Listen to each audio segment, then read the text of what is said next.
Matematika menjadi hal yang mudah bagi pria kelahiran Pati 17 Juli 1969 ini. Berkat peletakan pondasi awal yang diberikan sejak sekolah dasar, membuat Profesor Sugiarto SSI MSI PhD lebih mudah menyerap dan mempelajari ilmu-ilmu matematika. Setelah saya S3 selesai di bidang optimasi, maka saya menekuni bidang optimasi itu dikembangkan dengan kondisi real yang ada saat ini, yakni mau tidak mau teknologi berkembang begitu pesat.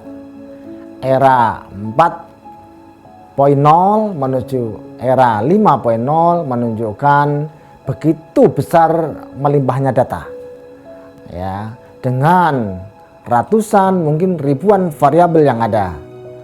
Maka teori optimasi memberi dasar untuk menyelesaikan problem-problem yang ada itu. Dan memang problem yang ada saat ini yang saya tekuni adalah bagaimana mereduksi atau mengurangi dimensi atau mengurangi variabel. Anak dari pasangan Surono dan Minah ini memulai perjalanan akademiknya di Universitas Cendrawasih pada tahun 1988. Gelar Sarjana Sains diperoleh di Universitas Gadjah Mada pada program studi matematika melalui program beasiswa dari pemerintah Kanada. Sugiarto melanjutkan pendidikan S2 di tempat yang sama pada Fakultas Matematika dan Ilmu Pengetahuan Alam. Kecintaannya pada matematika terus berlanjut seiring dengan keinginannya menjadi pendidik. Sugiarto mendapatkan beasiswa secara penuh oleh UAD untuk melanjutkan S3 di University Malaysia Terengganu pada bidang ilmu matematika. 88 saya masuk di Cendrawasih, masuk di pendidikan matematika. Maka itulah pilihan yang ada saat itu, karena saya harus menemani ibu saya di Jayapura, ya kan, menemani untuk merantau, menghidupi adik-adik saya. Yang ada di Cendrawasih saat itu adalah pendidikan matematik, ya, sehingga saya masuklah pendidikan matematik. Saya 2 tahun di sana, dievaluasi oleh UGM, dalam hari ini adalah almarhum Prof. Subanar, direkomendasikan untuk berangkat ke UGM, sehingga di UGM saya masuk di 90. Jadi saya adalah orang yang terlambat dalam studi.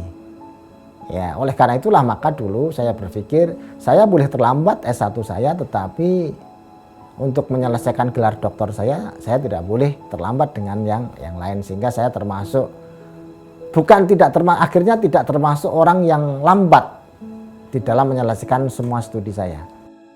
Mengajar sudah dijalani ayah dari 6 anak ini sejak duduk di bangku kuliah sarjana dengan memulai mengajar les privat. Selain untuk memenuhi biaya kuliah tambahan, juga untuk mencukupi kehidupan keluarga yang sudah dimulai saat tahun ketiga pendidikan sarjana bersama Fatia Nihayati. Tergabung menjadi dosen di Universitas Ahmad Dahlan pada tahun 2000. Setelah mengabdikan diri selama 2 tahun, anak pertama dari 4 bersaudara ini diamanahi menjadi ketua program studi matematika Universitas Ahmad Dahlan. Atas pengalaman dan ketekunannya, Sugiarto dipercaya menjadi wakil dekan Fakultas Matematika dan Ilmu Pengetahuan Alam yang saat ini dikenal Fakultas Sains dan Teknologi Terapan. Pria yang memegang prinsip hidup, ambil secukupnya dan biarkan Allah yang mengatur semuanya, tidak serta-merta berpasrah diri. Rencana yang telah dibuatnya, ikhtiar terus dilakukan dengan menerbitkan tulisan-tulisan yang termuat pada jurnal bereputasi, membawa Sugiarto meraih gelar guru besar pada bidang matematika. Saya itu jadi guru besar itu kesasar aja sebetulnya. Ya gitu, kesasar aja gitu, karena saya dulu sebetulnya lektor udah cukup sebetulnya, ya. Di tahun 2018 saya dapat lektor, cukuplah saya lektor saja. Ngapain aku? Nggak pernah aku bermimpi yang lain. COVID membawa saya untuk duduk di lab, ya. COVID praktis membawa saya duduk di lab, dan karena COVID itulah maka lektor kepala saya dapatkan, ya. Dan dari situ maka saya bisa mengelola mahasiswa bimbingan saya. Jadi saya ada sekitar yang dulunya di tahun 2019 kalau boleh dilihat, ditengok di Google Scholar saya, 2018 itu saya nggak pernah punya paper karena memang saya nggak pernah menulis. Saya cukup di lektor. Ya, namun sekarang cukuplah untuk memposisikan sebagai seorang guru besar.